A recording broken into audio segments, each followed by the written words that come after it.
All right, so if you're a brand and you've been listening, I keep telling you to promote your brand to the Spanish-speaking market of tequileros because this is the greatest example of that store. I've been to the store several times and I just watch people walk out with cases of tequila, cases of beer to celebrate. Their majority sales in this store is by bulk. They're not a wholesaler. They sell at regular price, but most of their sales is in bulk. And so I've talked to brand owners and I keep like saying it to them blue in the face and just saying, hey, start marketing to Spanish-speaking people because they spend a lot of money on partying, and I mean, I think we all do. So this is Pisto Botanero here in the Pasadena area on Shaver. I'm gonna walk inside, we're gonna talk, and you're gonna check this out. So very cool, you know, they're definitely in tune with the culture here. This is a Vanessa Guillen portrait that they had an artist come out and make, but look, this is the branding of the store, and to me it's very cool. They have a bunch of tequila. We were just talking about it, and I do think their tequila selection is probably one of the bigger ones here in Texas, so we'll talk about their tequila and check this out. This is Nosotros. This is a special edition that they did here, and they hosted an event for them. These guys are always great about inviting, but you know, sometimes just can't make it, but I gotta make more of these events. Older bottles of Ocho all the way back to 2022. These for me are the nicer looking bottles. These are the 1 liter, 165.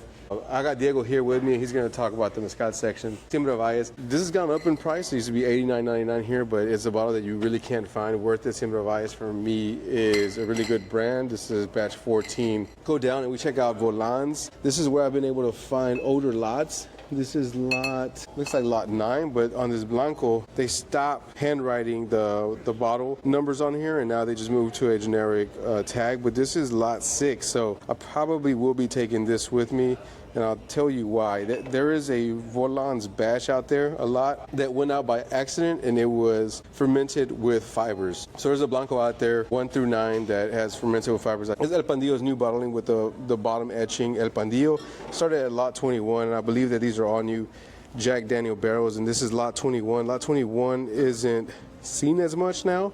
Most of them are gone, so that's a good bottle to pick up.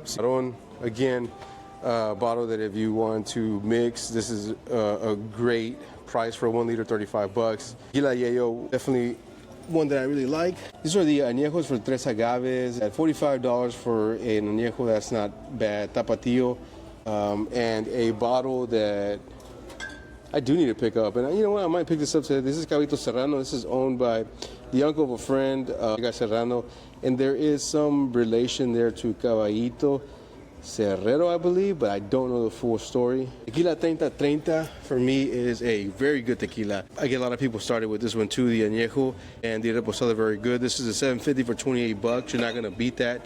Dos Cuernos is a new tequila from Hacienda de Oro. This is from 1522, I believe. Yep, from Hacienda de Oro. I don't know who the master distiller is, but brand new bottle here at Pisto Botanero. Of course, Atanasio, great brand.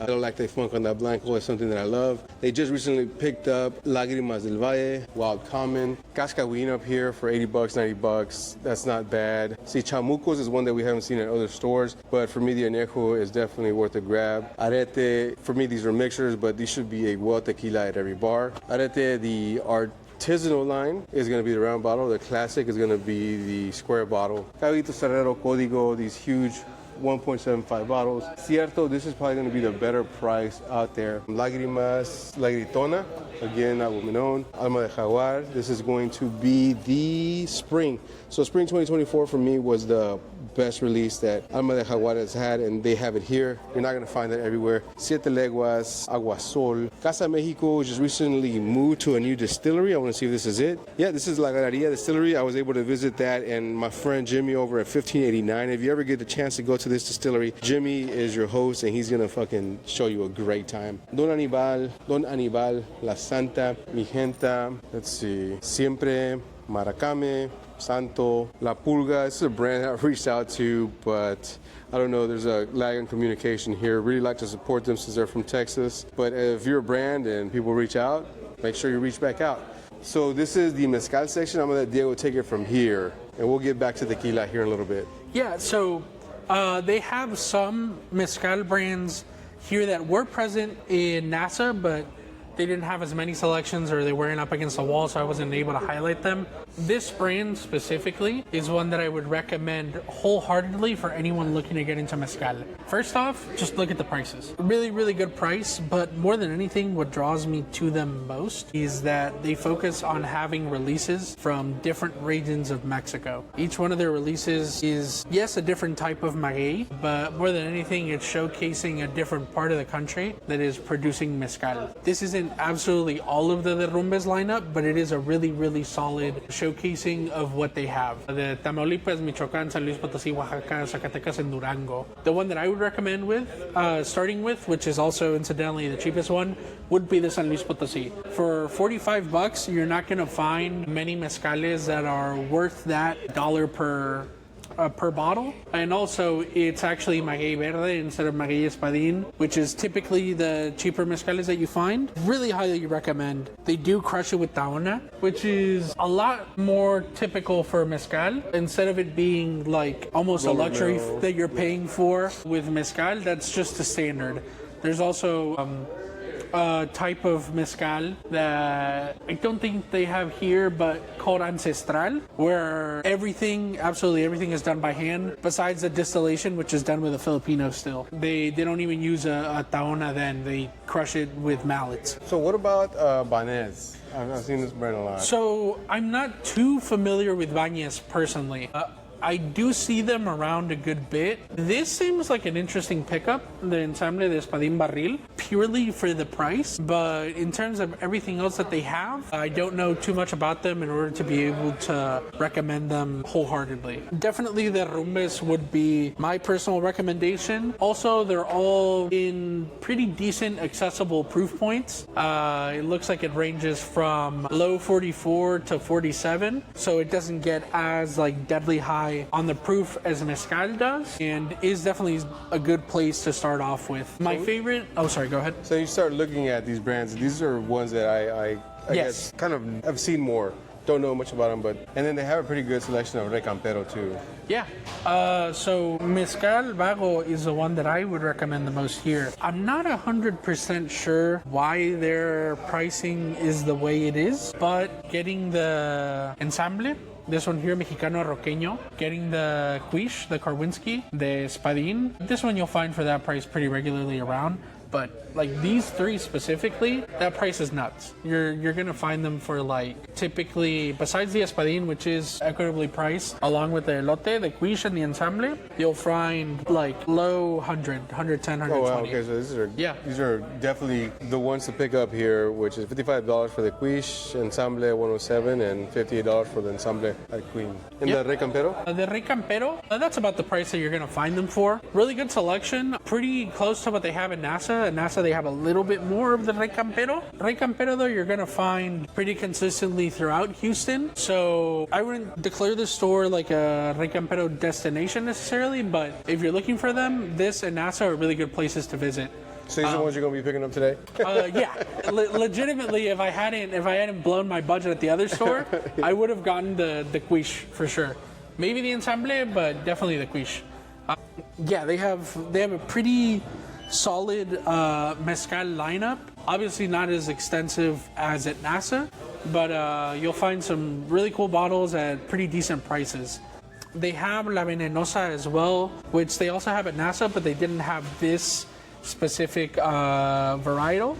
They have the Maximiliana. I'm pretty sure this is the an older batch compared to this one. I don't know if it says the batch numbers in the back. This is lot 32, and this is lot 46. There's a pretty big difference in the lots. Also, only distilled once, like the Sierra del Tigre, the orange label one. So if you're looking for a funky raicilla, this would be a good one to pick up. This Tabernas is also like almost never around. I'm pretty sure this is edition 1, but if I'm being completely honest, I'm not super familiar with their specs. Yeah, this is actually, you're right. This is the second batch. And it is only distilled once too. Proof is pretty low, 40, but for $50, I'd say that's a pretty decent pickup. Is this like a special edition of it? So this is, yeah, I'm not sure what their philosophy is behind the tabernas, but this one is one that I have at home. I haven't cracked it open just yet, but if I remember correctly, this is, oh, it doesn't say the type of agave in the back. Okay, it's Chino Aguiar and Maximiliana. So that is going to be, yeah, Lechuguilla and Chino, which is, I forget the name of the agave varietal. But this one is going to be an ensamble. These are going to be single agave varietals. There isn't one that I would recommend over the other necessarily, but this is probably going to be the most friendly one budget-wise, and also the proof is pretty low. And you will get a lot of lactic elements because it is only distilled once. So if you're looking to get into the funkier world of different agave distillates, that'd be a good place to start out. Cool.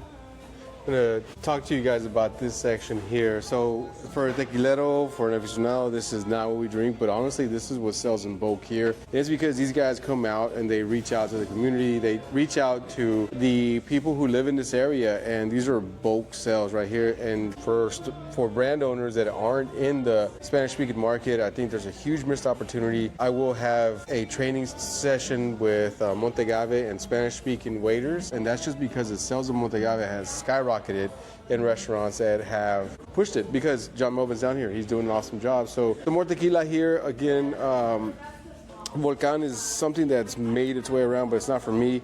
Interesting about Corrido is that this is Ana Maria Romero's distillate right here for tequila, but they're changing to Oscar Valdez Camarena, who was the lead chemist at El Pandillo for some time, and now he is their master distiller. So that's going to be a change. He'll be here in July. Partida, for me, is one of the tequila brands that you hear a lot about. This has no tails and no head.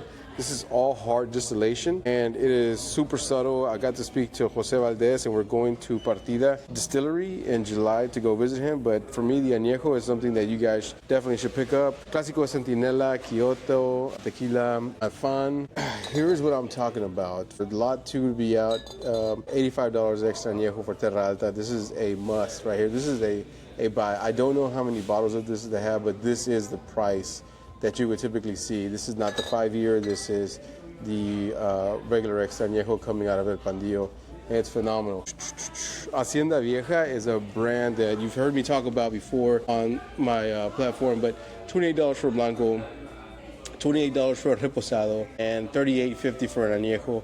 This is the same family, the original family of Cazadores before it sold. So this family used to make Cazadores, same family that also makes El Mexicano, but different parts of the family. So definitely great buys. This is a culture buy right here, and keep saying it, but we'll check out some of the other tequilas that they have back there. For me, this is probably one of the larger selections of tequila when it comes to mom and pop. Not the big box, but they had an event here, and I think it went pretty well, but let's see what else they have. Let's just tour around the store, because they got a lot going on. They have more Uruapan. It's a lot higher priced here, but yeah, they have some charanda as well. Yeah, I think so. Here's their bourbon section, and the Weller's are sitting there. The Weller Special Reserve, Jack Daniels. I'm pretty sure this is a batch of Paranubes that isn't super regularly available. I don't remember the other Paranubes Añejo that they had at NASA, but that looks a lot darker. It's 18 months in American Oak, and it's 53.8%. What year is that from? Let me see if it says it on the back. You think that's the date? November 2019? A4 2019. A bottle from 2019. I may pick one up. I pick up bottles from 2019 and 2021. That's the years my kids were born. Yeah, that seems like it'd be cool. That we might buy them out. Yeah, might grab one. You gonna grab the other one? I think so. Yeah, that's cool. I'm gonna ask them if they have more in the back. But yeah, man, you might as well grab that one. I don't think anybody else will, but it's something I'll pick up, put in my son's section. And something also cool that they have here is they have these kits. And it's just pretty badass that you come here and you can buy a Buzzball, Coke, and all this for a pack. DMC, Canelo Alvarez actually came to this store, and again, they know where to target. They know exactly where they need to be at. Big beer destination here. I have a small version of this. This would be cool though. I don't think my wife would like that. This is a huge store, a lot of beer, a lot of liquor, and I'm gonna take you over to their area where they have a bunch of snacks, Mexican snacks. I think that's why a lot of people come here They also have these piñatas, so if you're looking to celebrate a birthday party, buzz balls. I think the blue ones are the hard ones to find, but they have plenty of them here. They got Peso Pluma piñata, Jose Cuervo. I'm gonna ask them if they can make a Fortaleza one, and we'll raffle that off. Taco Tuesday tequila, which is really nice if you have Mexican decor. Let's see, and one of their highest selling things that they have here is their carne seca, which is this out right there. And these are always full of beer. And then here are your heavy hitters for their tequila game. We're gonna have Don Fulano. This is one of the older bottles, I believe. El Tequileño, this is offering number 6, and you can tell that by the 6 on the side, bro. Yeah, well, if you want to talk a little bit about, I'm gonna do it here. So, man, one thing that we were talking about is the market here. So, I guess for brands listening in here, what are your typical sales? What sells the most when it comes to tequila, agave, things like that? I think anything that's... Let's visit NAMM 1589 La Galeria, new home of Casa Mexico Tequila. Beautiful Mexican artwork is on full display, and you can support local artists by purchasing these paintings off of the wall. Rodo Padilla sculpture is on full display front and center. The cooking area features more beautiful Mexican artwork that surrounds a stone brick oven and an autoclave, different options for brand owners. National Tahona is on full display. Here you can see more artwork surrounding the stills and fermentation tank. Even the brand owners are on full display on that back wall. My boy Jimmy pours up some special house reposado añejo. They have no label, but this is phenomenal juice. While still under construction, you should visit NAMM 1589 as soon as possible. Shout out to Jimmy.